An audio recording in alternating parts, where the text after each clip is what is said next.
Mr. Tilly had only the briefest moment for reflection, when, as he slipped and fell on the greasy wood pavement at Hyde Park Corner, which he was crossing at a smart trot, he saw the huge traction engine with its grooved ponderous wheels towering high above him.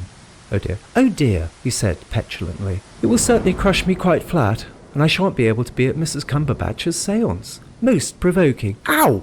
The words were hardly out of his mouth when the first half of his horrid anticipations was thoroughly fulfilled. The heavy wheels passed over him from head to foot and flattened him completely out. Then the driver, too late, reversed his engine and passed over him again, and finally lost his head, whistled loudly, and stopped. The policeman on duty at the corner turned quite faint at the sight of the catastrophe, but presently recovered sufficiently to hold up the traffic and ran to see what on earth could be done. It was all so much up with Mr. Tilly that the only possible thing was to get the hysterical engine driver to move clear. Then the ambulance from the hospital was sent for, and Mr. Tilly's remains, detached with great difficulty from the road so firmly had they been pressed into it, were reverently carried away to the mortuary. Mr. Tilly during this had experienced one moment's excruciating pain, resembling the severest neuralgia, as his head was ground beneath the wheel, but almost before he realized it, the pain was past, and he found himself, still rather dazed, floating or standing, he did not know which, in the middle of the road. There had been no break in his consciousness. He perfectly recollected slipping, and wondered how he had managed to save himself. He saw the arrested traffic, the policeman with white wan face making suggestions to the gibbering engine driver, and he received the very puzzling impression that the traction engine was all mixed up with him. He had a sensation of red-hot coals and boiling water and rivets all around him, but yet no feeling of scalding or burning or confinement. He was, on the contrary, extremely comfortable, and had the most pleasant consciousness of buoyancy and freedom. Then the engine puffed, and the wheels went round, and immediately, to his immense surprise, he perceived his own crushed remains, flat as a biscuit, lying on the roadway. He identified them for certain by his clothes, which he had put on for the first time that morning, and one patent leather boot, which had escaped demolition. "But what on earth has happened?" he said. "Here am I, and yet that poor pressed flower of arms and legs is me, or rather I also. And how terribly upset the driver looks. Why, I do believe that I've been run over. It did hurt for a moment, now I come to think of it. Good man, where are you shoving to? Don't you see me?" He addressed these two questions to the policeman, who appeared to walk right through him. But the man took no notice and calmly came out on the other side. It was quite evident that he did not see him or apprehend him in any way. Mr. Tilly was still feeling rather at sea amid these unusual occurrences, and there began to steal into his mind a glimpse of the fact, which was so obvious to the crowd, which formed an interested but respectful ring around his body. Men stood with bared heads, women screamed and looked away, and then looked back again. "I really believe I'm dead," said he. "That's the only hypothesis which will cover the facts. But I must feel more certain of it before I do anything. Here they come with the ambulance to look at me. I must be terribly hurt, and yet I don't feel hurt. I should feel hurt, surely, if I was hurt. I must be dead." Certainly it seemed the only thing for him to be. But he was far from realizing it yet. A lane had been made through the crowd for the stretcher-bearers, and he found himself wincing when they began to detach him from the road.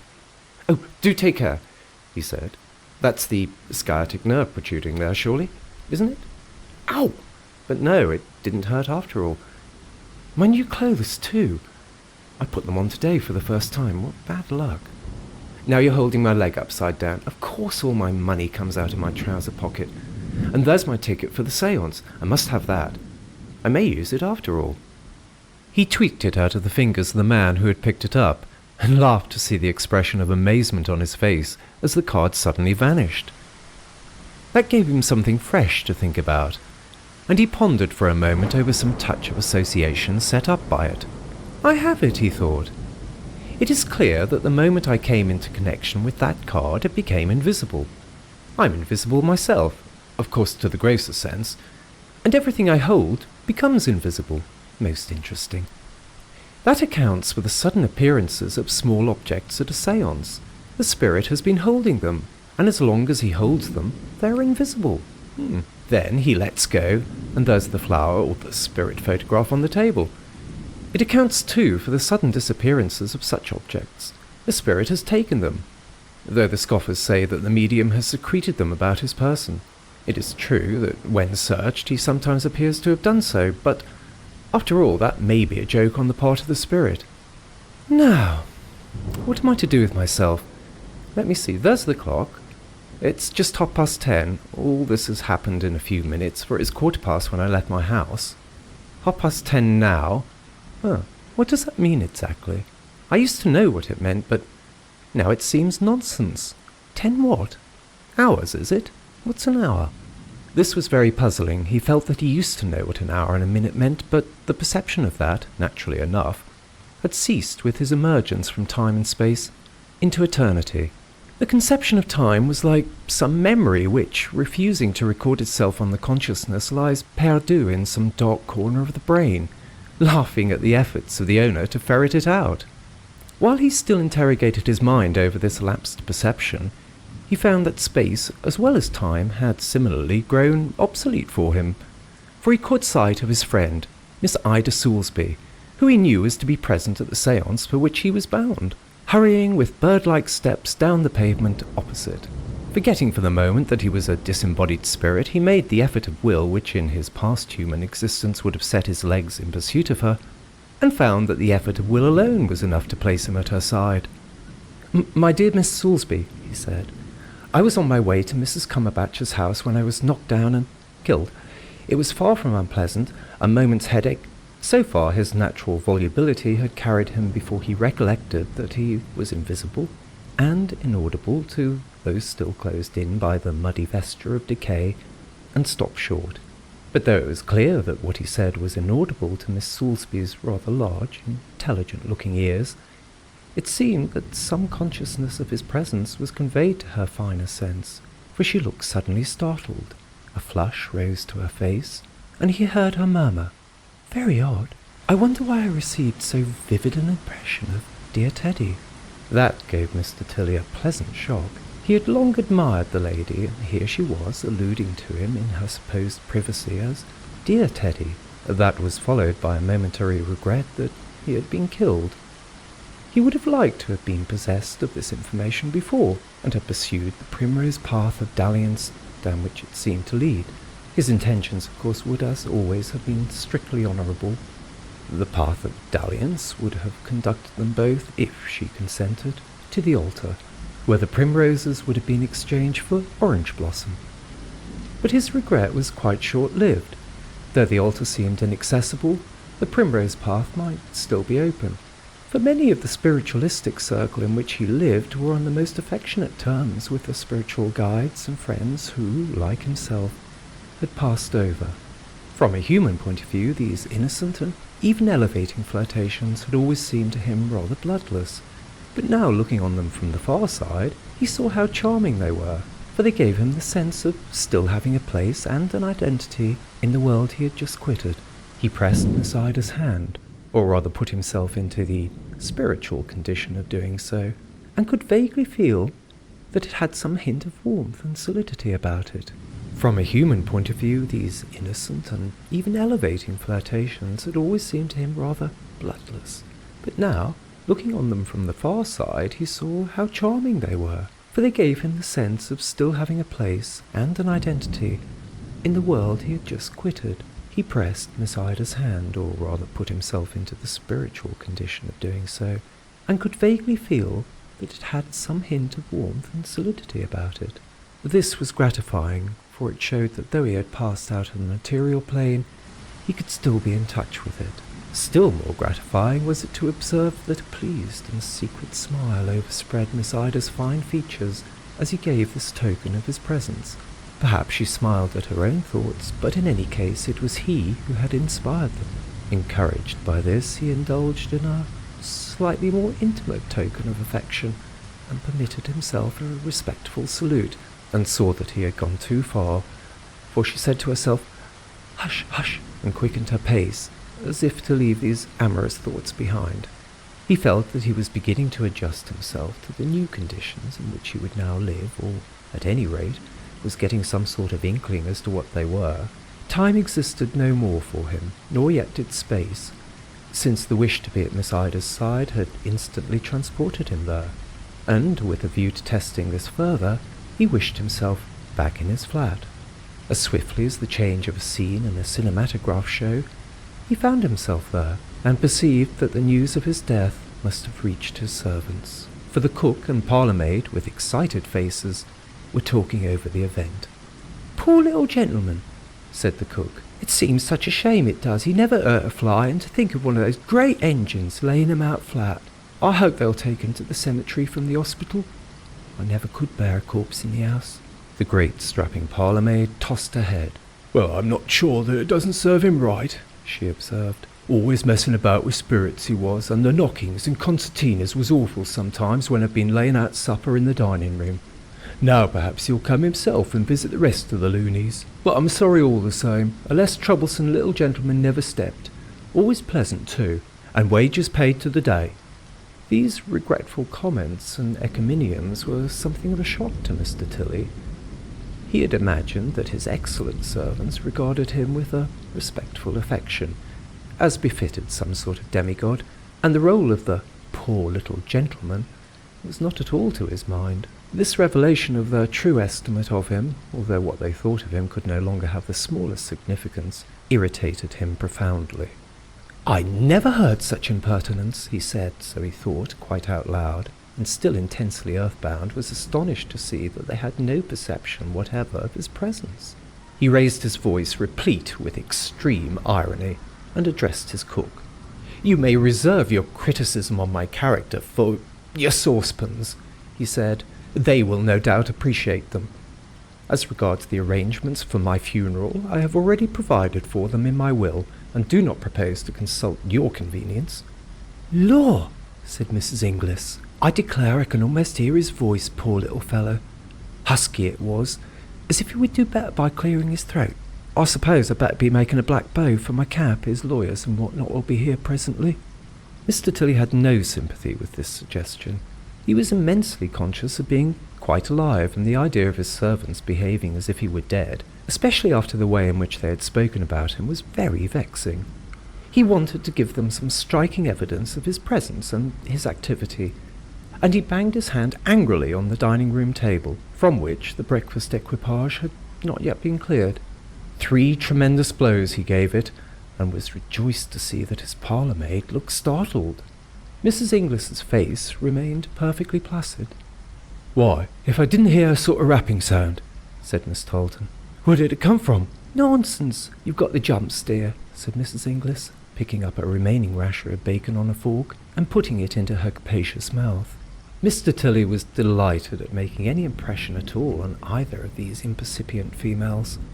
"Talton!" he called at the top of his voice. "Why, what's that?" said Talton. "Almost hear his voice. Did you say, Mrs. Inglis? I declare I did hear his voice then." "A pack of nonsense, dear," said Mrs. Inglis placidly. "That's a prime bit of bacon, and there's a good cut of it left. Why, you all of a tremble. It's your imagination." Suddenly it struck Mr. Tilly that he might be employing himself much better than, with such extreme exertion, managing to convey so slight a hint of his presence to his parlour-maid, and that the séance at the house of the medium, Mrs. Cumberbatch, would afford him much easier opportunities of getting through to the earth plane again. He gave a couple more thumps to the table, and, wishing himself at Mrs. Cumberbatch's, nearly a mile away, scarcely heard the faint scream of Talton at the sound of his blows, before he found himself in West Norfolk Street. He knew the house well, and went straight to the drawing-room, which was the scene of the séances he had so often and so eagerly attended. Mrs. Cumberbatch, who had a long, spoon-shaped face, had already pulled down the blinds, leaving the room in total darkness, except for the glimmer of a tiny nightlight which, under a shade of ruby glass, stood on the chimney-piece in front of the coloured photograph of Cardinal Newman.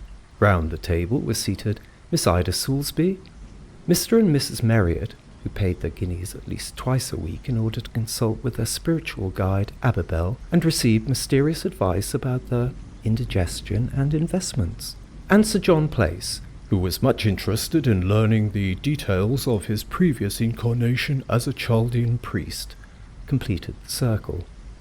His guide, who revealed to him his sacerdotal career, was playfully called Messpot.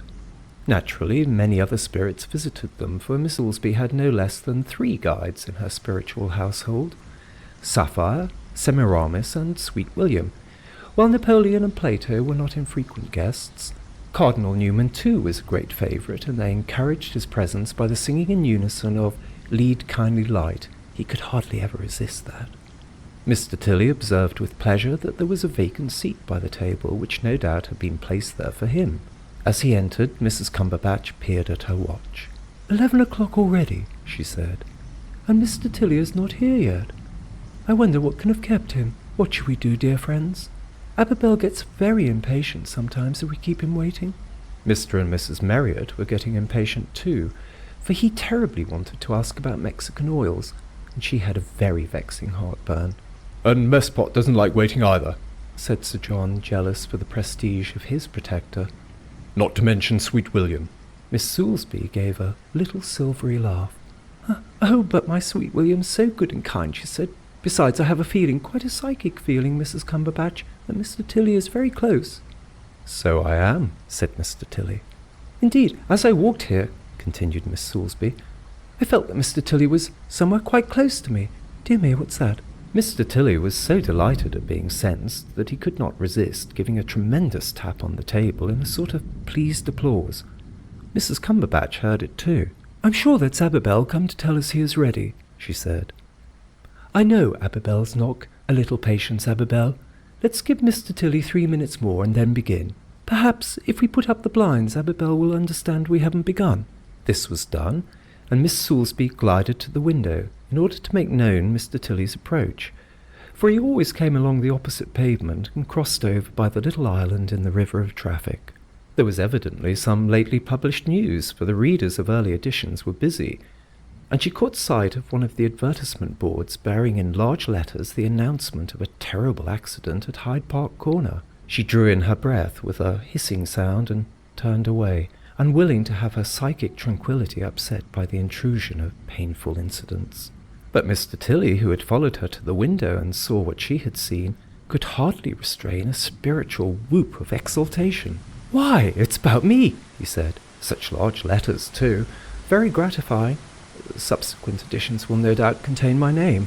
He gave another loud rap to call attention to himself, and Mrs. Cumberbatch, sitting down in her antique chair, which had once belonged to Madame Blavatsky, again heard. "Well, if that isn't Abibel again," she said. "Be quiet, naughty. Perhaps we had better begin." She recited the usual invocation to guides and angels, and leaned back in her chair. Presently she began to twitch and mutter, and shortly afterwards, with several loud snorts, relapsed into cataleptic immobility. There she lay, stiff as a poker, a port of call, so to speak, for any voyaging intelligence. With pleased anticipation, Mr. Tilly awaited their coming. How gratifying if Napoleon, with whom he had so often talked, recognized him and said, "Pleased to see you, Mr. Tilly. I perceive you have joined us." The room was dark except for the ruby-shaded lamp in front of Cardinal Newman, but to Mr. Tilly's emancipated perceptions the withdrawal of mere material light made no difference, and he idly wondered why it was generally supposed that disembodied spirits like himself produced their most powerful effects in the dark. He could not imagine the reason for that, and what puzzled him still more, there was not to his spiritual perception any sign of those colleagues of his, for so he might now call them, who usually attended Mrs. Cumberbatch's séance in such gratifying numbers. Though she had been moaning and muttering a long time now, Mr. Tilly was in no way conscious of the presence of Abibel and Sweet William and Sapphire and Napoleon. They ought to be here by now, he said to himself. But while he still wondered at their absence, he saw to his amazed disgust that Medium's hand, now covered with a black glove, and thus invisible to ordinary human vision in the darkness, was groping about under the table and clearly searching for the megaphone trumpet which lay there. He found that he could read her mind with the same ease, though far less satisfaction, as he had read Miss Ida's half an hour ago, and knew that she was intending to apply the trumpet to her own mouth and pretend to be Abibel or Semiramis or somebody, whereas she affirmed that she never touched the trumpet herself. Much shocked at this, he snatched up the trumpet himself and observed that she was not in trance at all. for she opened her sharp black eyes, which always reminded him of buttons covered with American cloth, and gave a great gasp. "Why, Mr. Tilly," she said, "on the spiritual plane too." The rest of the circle was now singing Lead, Kindly Light in order to encourage Cardinal Newman, and this conversation was conducted under cover of the hoarse, crooning voices. But Mr. Tilly had the feeling that though Mrs. Cumberbatch saw and heard him as clearly as he saw her, he was quite imperceptible to the others. "Yes, I've been killed," he said, "and I want to get in touch with the material world. That's why I came here. But I want to get in touch with other spirits too, and surely Abibel or Messpot ought to be here by this time." He received no answer, and her eyes fell before his like those of a detected charlatan. A terrible suspicion invaded his mind. "What? Are you a fraud, Mrs. Cumberbatch?" he asked. "Oh, for shame. Think of all the guineas I paid you." "You shall have them back," said Mrs. Cumberbatch. "But don't tell of me." She began to whimper, and he remembered that she often made that sort of sniffling noise when Abibel was taking possession of her. "That usually means that Abibel is coming," he said with withering sarcasm. "Come along, Abibel, we're waiting." "Give me the trumpet," whispered the miserable medium. "Oh, please give me the trumpet." "I shall do nothing of the kind," said Mr. Tilly indignantly. "I would sooner use it myself." "Ah!" She gave a sob of relief. "Oh, do, Mr. Tilly," she said. "What a wonderful idea. It will be most interesting to everybody to hear you talk just after you've been killed. And before they know, it would be the making of me. And I'm not a fraud, at least not altogether. I do have spiritual perception sometimes. Spirits do communicate through me. And when they won't come through, it's a dreadful temptation to a poor woman to supplement them by human agency. And how could I be seeing and hearing you now and be able to talk to you, so pleasantly I'm sure, if I hadn't supernormal powers? You've been killed, so you assure me, and yet I can see and hear you, quite plainly. Where did it happen, may I ask, if it's not a painful subject?" "Hyde Park Corner, half an hour ago," said Mr. Tilly. "No, it only hurt for a moment, thanks." "But what about your other suggestion?" While the third verse of Lead, Kindly Light was going on, Mr. Tilly applied his mind to this difficult situation. It was quite true that if Mrs. Cumberbatch had no power of communication with the unseen, she could not possibly have seen him.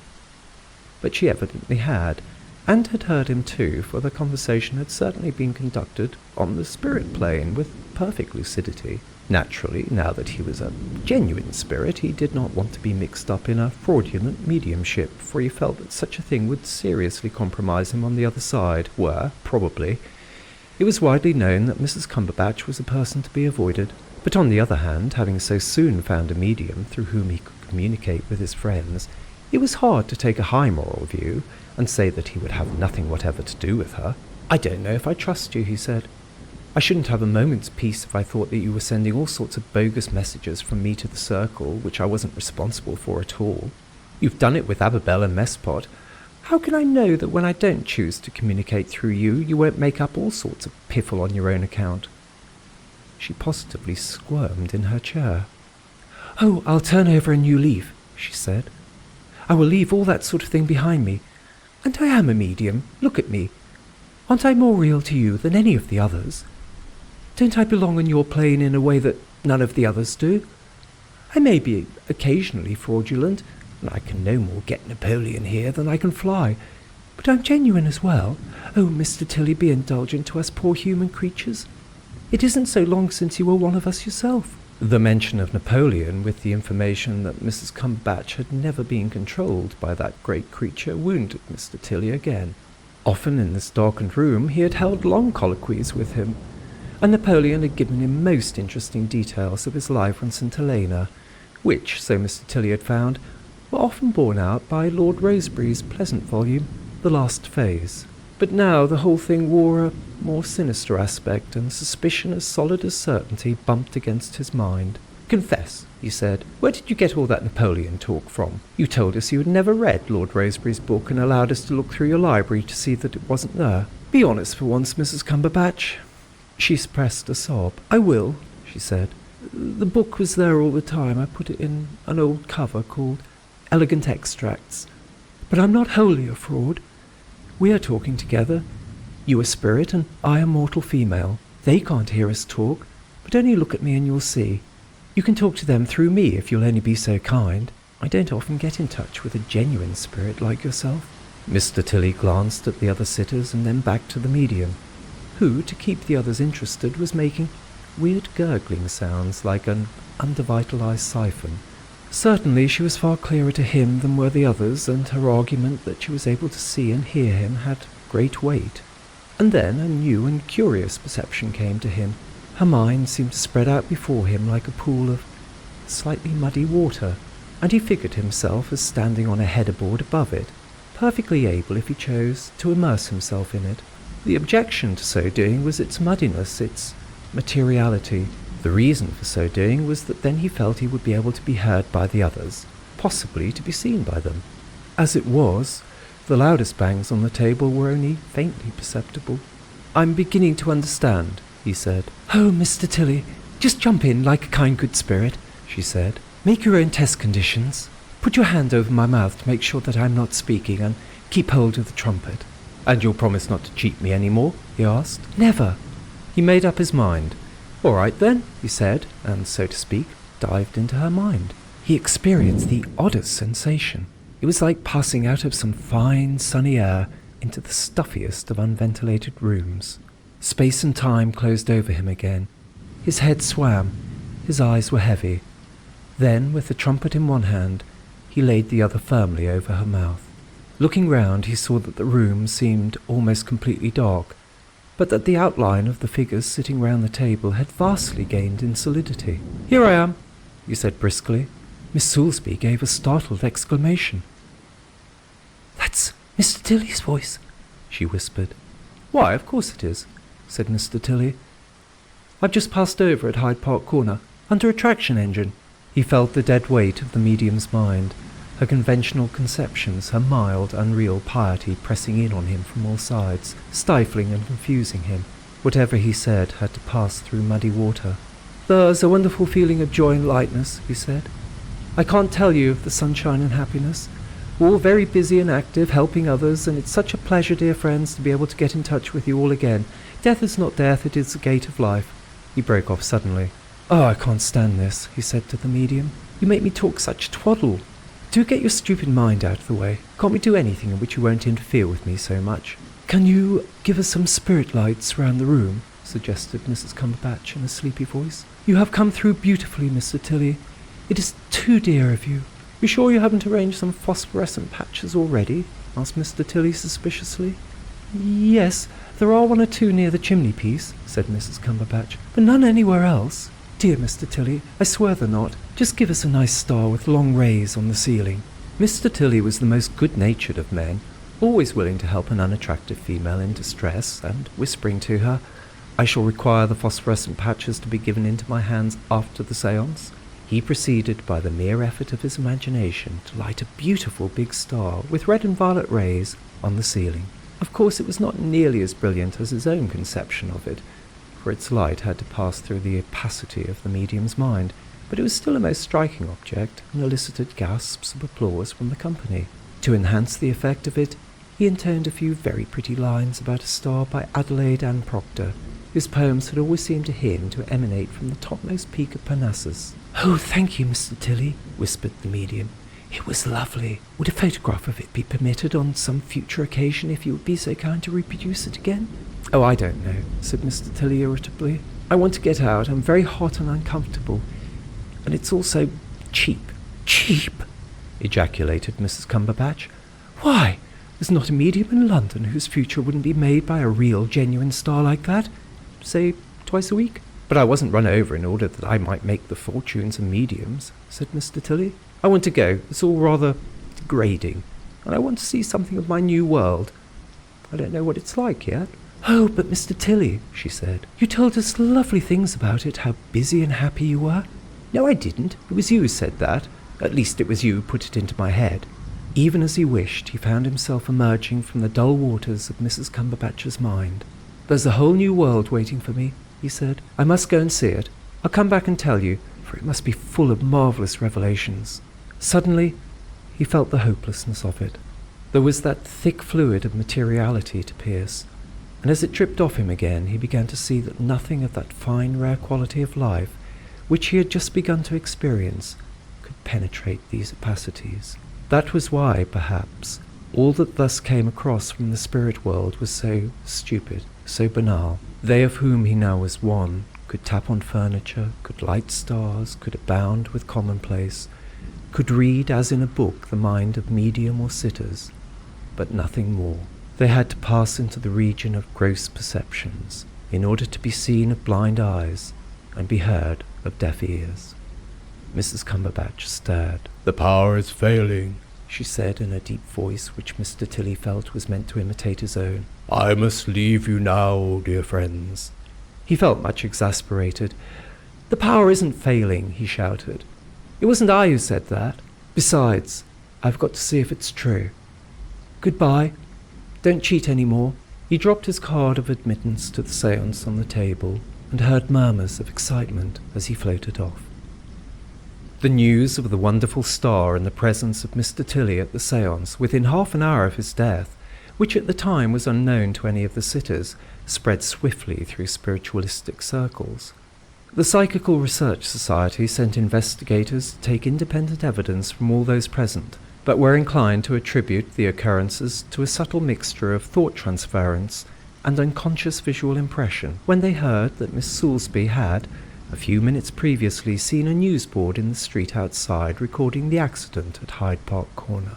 This explanation was rather elaborate, for it postulated that Miss Soulsby, thinking of Mr. Tilly's non-arrival, had combined that with the accident at Hyde Park Corner, and had probably, though unconsciously, seen the name of the victim on another newsboard, and had transferred the whole thing by telepathy to the mind of the medium. As for the star on the ceiling, though they could not account for it, they certainly found remains of phosphorescent paint on the panels of the wall above the chimney-piece, and came to the conclusion that the star had been produced by some similar contrivance.